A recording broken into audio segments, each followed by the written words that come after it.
My name is Jeremy Broun, woodworker, designer, furniture maker, author of books, writer of magazine articles, and organiser and judge of a National Furniture Award. Oh, I also make guitars as well, so I'm fairly versatile, forgive my modesty.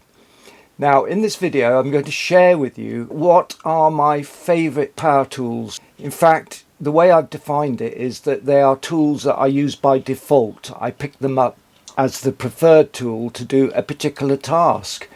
So it's both for general woodworking and specific tasks. So I've listed around 10 tools, and as tools are often used in combination, I should say that there's no priority, there's no rank and file. What they do share in common is ease of use, comfort, fitness for purpose, and durability. Now, I'm not paid to promote any particular brand, and I'm giving honest opinions as I go along. And I'll make a brief comment about each one to keep this video fairly short. Okay, let's go. This cordless jigsaw I picked up for 20 quid in a bargain box at B&Q about 10 years ago. Now, when I fit a fine-tooth blade to it, I find it incredibly versatile for cutting out shapes, nibbling away at wood, cutting thin material, and it's so comfortable to hold and easy to use. The blade changing is very easy, so this is just a nice little tool. I've got a spare battery for it. Now, for more heavy duty work, of course, I've got another fabulous jigsaw which I paid full price for, and it wasn't cheap, and it uses a battery system that I use in other tools of the same brand. Now, this is a real pro jigsaw, and with the correct blade eats through the wood. An essential feature is it blows the chippings away so you can see the line you're cutting. I mean, this is basic. But one thing I don't really like is there's no lock on the switch, and sometimes when I pick the tool up I can press the trigger by mistake. Next up is a recent acquisition, a gorgeous little cordless trimmer. I don't know why they call it a trimmer, and it uses the same system as the jigsaw. Now, they obviously haven't read my book if they call it a trimmer. I've built up a vast collection of routers over the years, and the reason I like this one is it's so easy to use, it's lightweight, it's compact, and of course highly precise, but it's that lack of cable that's really revolutionizing routing. Now, I used it to route these narrow grooves to feature a novel joint I created, and for trimming the dovetail shoulder lines. So you really need a tool that you're totally in control of, and of course there's nothing more precise than a router. And size matters, and often a small router is better for many jobs. Now, I personally prefer good old-fashioned toggle switches that are less than a finger stretch away, but this router, all in all, is an absolute dream to use, and I even made a box for it which I featured in another video as a versatile power tool storage system. Of course, my other favourite router is this one. Now, I would be lost without a bandsaw. I think I have about 5, ranging from the very small that you can carry under your arm to this monster in my workshop that I can cut my own veneers with. This unique cabinet I designed and made back in 1980. It was sold at the Sotheby's auction house in London. Now, I used a much smaller bandsaw to cut the veneers from a single board of ash. So my present monster is an absolute joy to use. You know, it cuts through smaller boards like butter. When you work alone, you need an extra pair of hands, and this cordless hot melt glue gun serves me constantly for temporarily locating wood and for making mock-ups. Check out my video in its versatility. I've been using a glue gun since the 1980s at least. The cordless version takes it to a new level of convenience. I've probably got a drill for every day of the month, and some of them are still working perfectly after over 30 years. The sensible thing is to designate them for specific tasks, but the one I really like using is this little low-cost drill driver. They sent me one to test a few months ago and I landed up buying a second one recently.